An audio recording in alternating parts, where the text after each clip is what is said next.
নমস্কার বন্ধুরা, আমি অধীরজ চলে এলাম আমার ঝটপট কিচেনে। আজকের রেসিপি নিয়ে আজ বানাচ্ছি পাতলা করে কাতলা মাছের ঝোল। বাজারে গেছিলাম, একটা খুব সুন্দর সাইজের কাতলা মাছ ওখান থেকে আমি 4 পিস কেটে নিলাম। তো মাছটা কিভাবে বানাবো, যেহেতু গ্রীষ্মকাল শুরু হয়ে গেছে, একটু পাতলা ঝোল খাবেন পেঁপে দিয়ে, আমি কিভাবে বানাচ্ছি একটু দেখে নেবেন। নুন আর হলুদ কিন্তু মাছের গায়ে ভালো করে লাগিয়ে নিলাম। কড়াইয়ে কিন্তু আমি সর্ষের তেল দিয়ে দিলাম গরম হওয়ার জন্যে। তো যেহেতু মাছের পিসগুলো বড়, আমি কিন্তু একসাথে দুটো করে মাছ ছাড়বো। একবারে হবে না, দুবারে দুটো দুটো করে মাছ ছাড়বো। তো আমি কড়াইয়ের মধ্যে অলরেডি মাছ দিয়ে দিয়েছি। মাছগুলোকে আমি কিন্তু ফ্রাই করে নেব। আর এদিকে চলুন, আমি কিন্তু পেঁয়াজ, কাঁচা লঙ্কা, আদা, রসুন সব রেডি করে নিয়েছিলাম। তো মাছটা কিন্তু ভালো করে লাল লাল করে ফ্রাই করে তুলে নেব। আবার সেম প্রসেসে কিন্তু আরও দুটো মাছকে আমি ভেজে নেব। আর পেঁপেটা কিন্তু আমি যেহেতু ভাতের মধ্যে সিদ্ধ করে নিয়েছি, যার জন্য আমার খুব একটা অসুবিধা হবে না।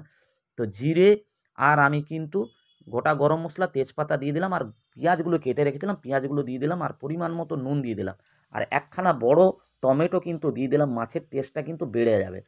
দুখানা কাঁচা লঙ্কা দিলাম, বেশি ঝাল করব না। আর এটা দিচ্ছি রসুন বাটা, আদা বাটাও আমার রেডি আছে, আদা বাটাটাও দিয়ে দিলাম।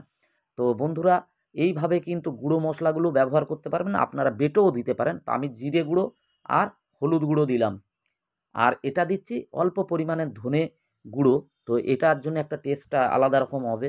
আর কাশ্মীরি লঙ্কার গুঁড়ো দিলাম একটু কালারটার জন্যে, আপনারা নাও দিতে পারেন। তো আমি কিন্তু অল্প অল্প করে জল দিয়ে মশলাটাকে কিন্তু খুব ভালো করে কষে নেব।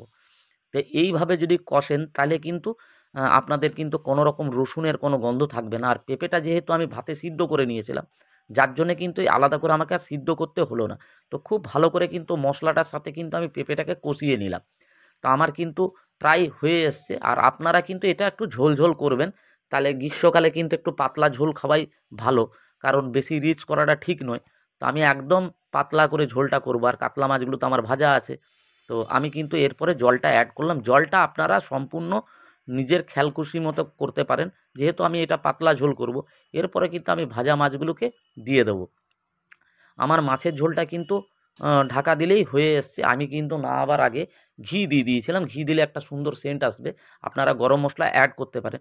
তো বন্ধুরা, আজকের রেসিপিটা কেমন লাগলো একটু কমেন্ট করে জানাবেন। অবশ্যই একটু লাইক আর শেয়ার করবেন। আর নতুন নতুন ভিডিও পেতে আমাকে একটু সাবস্ক্রাইব